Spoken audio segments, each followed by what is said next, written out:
light grit lanterns that ignited with the pull of a chain. Ard half suspected that Lord Eunice wiped his backside with lace. Different island, different ruse.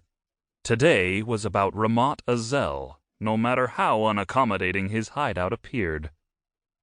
Ard shifted the grit keg from one arm to the other as he reached the closed door at the end of the hallway. The creaking floorboards would have already notified Ramat that someone was coming. Interesting, Ard thought.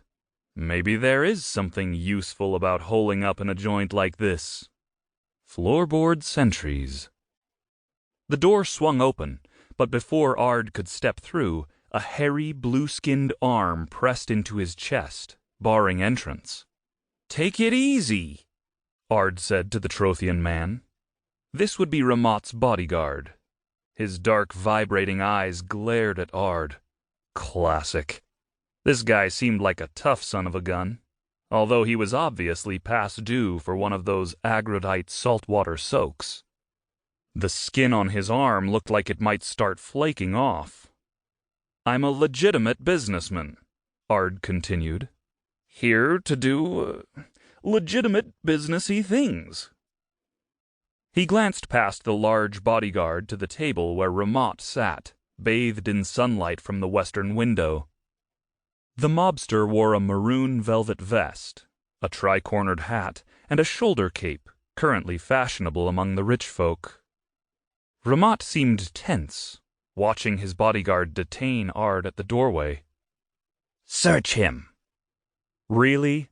Ard protested, holding the grit keg above his head so the bodyguard could pat his sides. "I left my belt and guns at home," he said.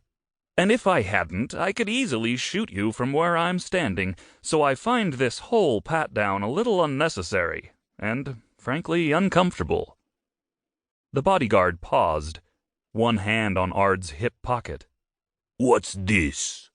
he asked, his voice marked by a thick Trothian accent. "Rocks," Ard answered. "Rocks?" Like the bodyguard had never heard of such things. "Take them out. Slow." Ard reached casually into his pocket and scooped out a handful of small stones that he'd collected on the roadside before entering the building. "I'll need these for the transaction." In response, the Trothian bodyguard swatted Ard's hand, sending the dusty pebbles scattering across the room. "Now that was quite uncalled for," Ard said to the mobster at the table. "I find your man to be unnecessarily rough." "Suno?" replied Ramat. "3 cycles ago he would have fed you those rocks, through your nose. Going soft, I fear.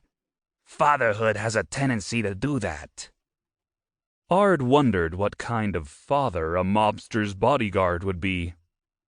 Some fathers made a living at the market or the factories.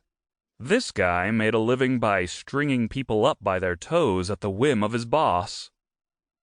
The Trothian moved down, feeling around Ard's thighs with both hands. "At the very least, you should consider hiring a good-looking woman for this step," Ard continued. "Wouldn't hurt business, you know."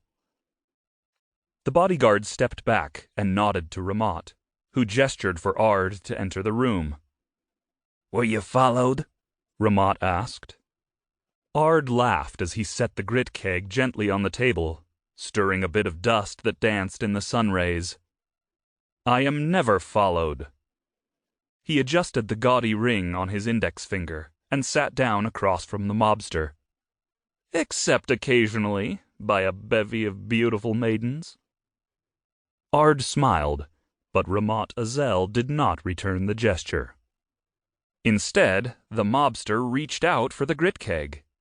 Ard was faster, whisking the keg away before Ramat could touch it. Ard clicked his tongue. "How about we see some payment before I go handing over the grit in a room where I'm unarmed and outnumbered?" Ramat pushed backward in his chair, the wooden legs buzzing against the floor. The mobster crossed the room and retrieved a locked safe box from the window seat.